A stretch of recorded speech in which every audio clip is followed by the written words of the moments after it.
rails here. The rails themselves don't contain any resistance, and they're 14.5 centimeters apart. Okay, so the length here is 14.5 centimeters. They're connected by a resistor. That resistor here, R3, has a resistance of 5 ohms. Okay. The circuit also contains 2 metal rods. These metal rods have internal resistance, so an R1 of 12 ohms, so this one over here would have a 12 ohm resistance to it. Okay, 12 ohm resistance. And R2, a 15 ohm resistance. Now R3 is buried inside here, but R3 contains a 5 ohm resistor. Okay, so R3 in there, R5. Okay, the rods are pulled away from the resistor at constant speeds. Okay, so this one moves away with V1 is equal to 4 meters per second. V2, that's this one, V2 moves with 2 meters per second. A uniform magnetic field of strength 0.01 Tesla is applied perpendicular to the plane of the rails. So B field here is going into the page, and it is uniform. Determine the current in this resistor, R3. Okay. Well, we know that by moving these rods, we're going to induce a voltage. Okay. Inducing a voltage will induce a current. The induced current will run through this circuit. We're actually going to have 2 induced currents, and we'll have to see what those currents do in relation to the amount of current that will run through R3. So let me break this up a little bit into 2 parts, because we have this connected here with that resistor. So I'm going to break just this side of the loop up, and I want to see what happens to that EMF. So as I move the bar 4 meters per second that way, that will be increasing the magnetic field. Okay, so our induced EMF that it produces is going to want to counter that, right? If I am increasing this inward B field, it will be creating a current that will create a outward B field, so a bunch of dots. So to get that to be an outward B field means that the induced current that runs will have to run counterclockwise. Okay, so the induced current will run counterclockwise. We have a lot going on, so let me just label that I1 will be this direction. And by moving this rod, it's going to put in a battery or an EMF or a voltage. It's going to act like a battery being introduced. And if the current is flowing that way, our battery will be introduced into it kind of like that by that motional EMF. Now on this side of the resistor, we have a similar thing going on. We have the rod coming, which means we'll be gaining more and more B field, which means we won't want that B field, which means we'll be adding in an induced current, which will give us a opposite B field. In order for that to occur, it will have to run in that same counterclockwise direction, which means we'll have also a battery here. We're coming up, so it'll be flipped from the other side. We'll have the negative on bottom and a positive on top. And this will be, it's not technically the battery there, but it is the voltage that is being produced by moving this. Okay, so it is a voltage that is being produced in there. So here we would have a junction. We'd have 2 currents coming, and we'll have a junction here in the middle. So we can call that a third current. We'll call that I3. Okay, and I'm just going to put it up for right now. It might be up, it might be down, we don't know. But we'll call that I3. And that is our job, is to figure out what the current is in that resistance. So I3. All right, so let me figure out these EMFs. Let's work on this one over here, okay, with I1. We know that EMF can be written as BLV when we have a motional EMF. So let's say this is the voltage one. The B field that is in there is going to be 0.01. The length, this is the length between the two rails. It said it was 14.5 centimeters apart, so 0.145 meters. And the velocity of that rail is 4 meters per second. Okay. So with these numbers in place, we see that that battery, or that motional EMF voltage, should come to 5.8 times 10 to the negative 3 volts. Okay. 5.8 times 10 to the negative 3 volts. Just for double checking, let me go ahead and punch that in quick. Yes. Okay. 5.8 times 10 to the negative 3. So that's this battery over here contains this voltage. That makeshift imaginary battery. Likewise, on this side, we'll have a similar scenario going on for this battery. B field remains the same, 0.01. The length, that remains the same because the rods are the same distance apart over here. However, the velocity on this side is going to be a 2. Okay, and if we look at it that way, that's exactly half of what's going on over here. So instead of a 5.8, we get a 2.9 times 10 to the negative 3 volts. Okay. Okay, so now we've got two voltages. We've got some things going on with resistances in here, and we've got some currents. This should look familiar as a Kirchhoff's rule problem. Okay, so to draw this out, we now have a current I1. There's a battery in here that we had up here. There's also a internal resistance of that rod that's in there. There's this resistor that's an actual resistor of 5 ohms. And we come over here. This rod also has a resistance. I'm going to put that down there. And this would have a opposite lined battery.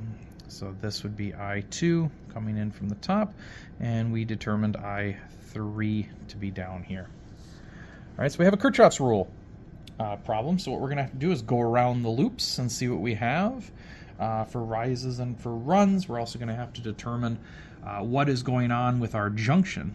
So in our junction, I3 comes in, I2 comes in, and I1 goes out, which means I1 is equal to I2 plus I3. That is our first rule, our first equation. Okay, that's the way that we set up the currents.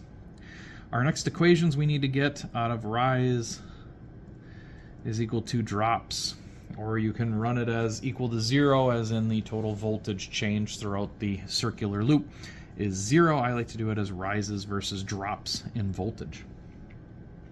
So if I start over here on this I1, this circular loop, I'm just going to go counterclockwise around that loop, and that'll be my first loop. I'm going to pick a random point. I'll just pick above that battery. So the first thing I do is I go through that battery. Now that battery on this side should give me a rise of 5.8 times 10 to the negative 3.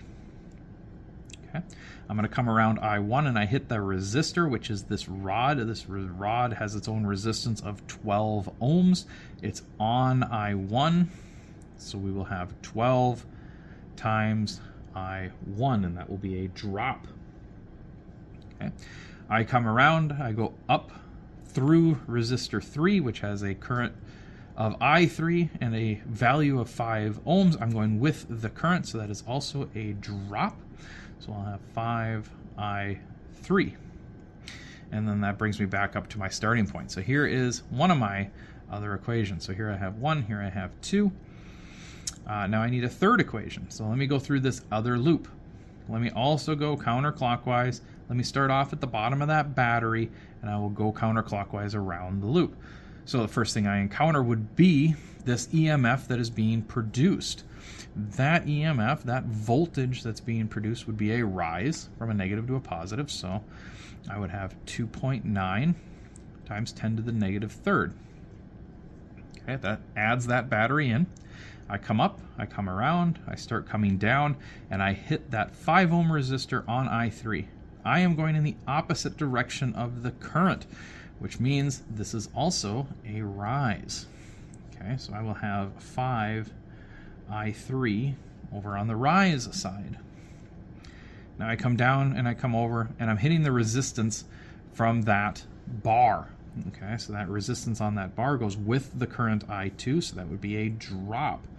That resistance is 15, and the current on that is I2. Okay, so this gives me my third equation. So I have 1, 2, 3. I have three unknowns, I1, I2, and I3. Now I just have to go ahead and get these in the correct placement here so that I can solve out. First off, what I'm going to do is replace all my I1s, so this I1 here, with I2s and I3s. And that's going to eliminate one of the variables. So I'll have two equations with two unknowns. Much easier to solve two equations with two unknowns. So I'm going to rewrite equation 2 to be 5.8 times 10 to the negative 3 is equal to, now wherever I see an I1, I want to plug this in. So I'm going to have 12 I2. Okay, so I'm factoring in. I will have 12 I2. And I'm also going to have 12 I3, because this is I2 and I3 we're going to factor in here. So I'll have 12 I3 plus an additional 5 I3. So 12 plus 5 gives me a 17 I3. Okay, so now I've redone my equation number 2 to factor that in. Let me rewrite equation number 3. I'm just going to reorder it so that it looks like equation 2. So rewriting equation 3, I'm going to leave that 2.9 times 10 to the negative third out front, but I'm going to move this to the other side. So we'll have a 15I2 minus a 5I3. Okay. All right, so now that I have this, I can do it a couple of different ways. I can do it algebraically, or I can do it in a linear algebra style. However you wish to do, you go right ahead, but there are two unknowns. So what I need to do here is I need to solve for one of these unknowns and plug into the other equation. So what we're going to do here with that is, why don't I solve for... Well, I want to know what I3 is, right? That's the whole point of the question, is I want to know what I3 is. So why don't I solve this for I2, and then when I plug it in, all I'll be left with is I3s. And that will give me my answer just a little bit quicker. So if I'm going to solve this for I2, okay, it means that I'm going to have the 5.8 times 10 to the negative 3 out front. I'm going to have to minus this to the other side, so we'll do a minus 17I3, and then the whole thing will have to get divided by the factor of 12. Okay, so that's me solving it for I2. I move this to the other side, and then I divide the entire thing by 12. Take this I2 and plug it into our third equation. Okay, take the I2 and plug it into the third equation.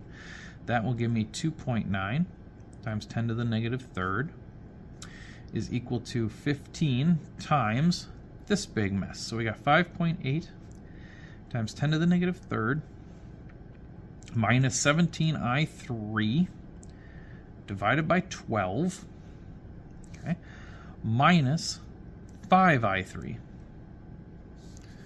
Okay, so it looks like it's getting a little bit messy, but go ahead and we'll clean some of this stuff up. So what I'm going to do here now is I'm going to start doing some of the math out. We have 2.9 times 10 to the negative third is equal to, let me factor this all in. So I'm going to have 15, let's get some numbers here, 15 times that 5.8 to the negative 3 divided by 12. Okay, this will give me a first number of 0.00725. Now I need to factor into that other number. So I'm going to have minus 15 times 17, I3, and then divide that by 12. Okay, so if we do that, we get a 21.25 I3. Okay, so that's a 15 times 17 divided by 12. We get a 21.25 I3.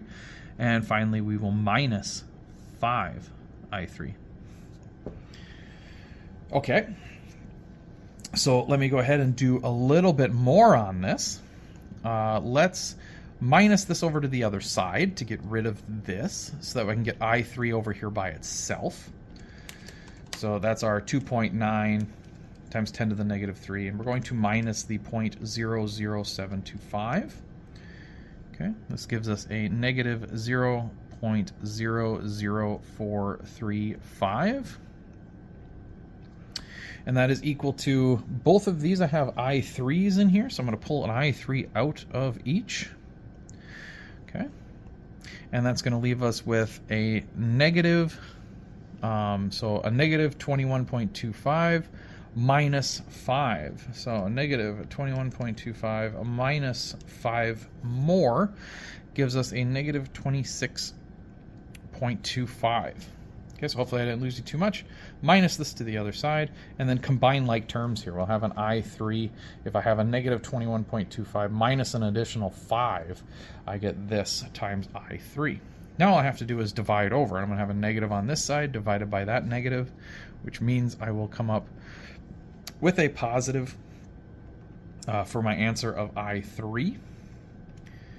Let's do that calculation out, and I get my I3 of 1.657 times 10 to the negative 4th, and this is amps. So I know I was in the correct direction because my answer became positive. And negative 4, if I move this another 2 places over, that will give me my 165